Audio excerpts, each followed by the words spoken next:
First thing that we need to do is avoid acne. And avoiding acne is actually a lot easier than you might think. Make sure that your diet is reasonably clean. Just make sure you don't eat highly processed foods. You already know what I'm talking about. Donuts, candy. That is probably not the best thing to consume to have clear skin. So be mindful of that. Another thing we want to focus on is skincare. Now, we don't need a 30-step skincare routine. We literally just need to have a cleanser and an SPF.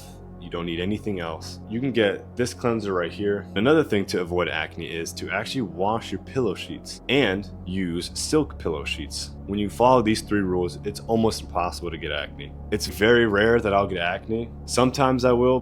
When I do get acne, I also don't pop them, because when you pop them, that leaves scars. I wish I knew this earlier. Just don't do it, all right? Unless it's like about to blow up, then make sure you pop it and be very sanitary about popping and not using your fingers to wipe it. You want to gently pop it and then use those things that you use to clean your ears. Use that to actually clean up the acne pimple that you just exploded. Now, the next thing we want to do is ensure that we have good groomed eyebrows. Now, if you don't have a lot of hair on your eyebrows, that's okay. What I recommend you do is use minoxidil on your eyebrows, and that'll tremendously help the growth of your eyebrow. Now, if you do have good eyebrows, simply just grooming them will ensure that you have that nice look for your eyebrows. And how I go about doing that is just making sure that they're nice and groomed. You can see how they're sharp almost. Make sure you do not have a unibrow. That's the most important. Now, I recommend buying this right here. That's an eyebrow razor or a face shaver. That thing is super clutch. If you don't have that, just use a normal razor, but be very careful not to cut half your eyebrows off. And the last thing we want to focus on to improve our looks is our beard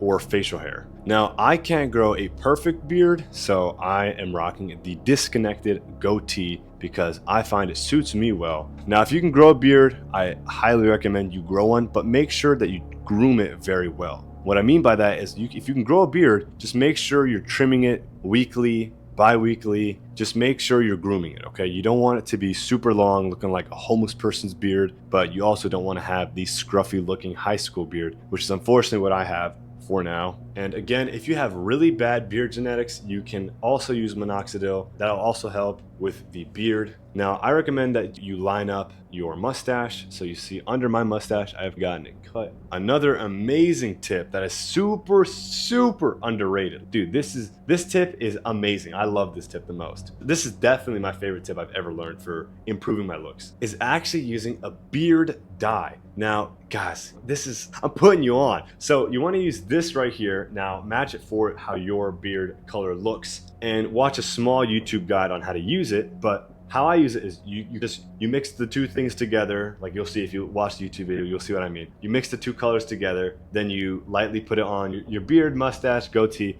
And the extra thing you can do is you can actually put it on your hairline. I don't put mine on my hairline, but what I do is put it on the eyebrows, and it just makes your eyebrows pop out. So I really recommend that. Really look into that, because that is like most underrated tip I've ever seen in my life. Hopefully those helped. Let me know next what you guys want to learn, and hopefully I will have some experience in whatever you want to learn for maximizing your looks or just simply improving your looks. So yeah, hope those helped. Subscribe.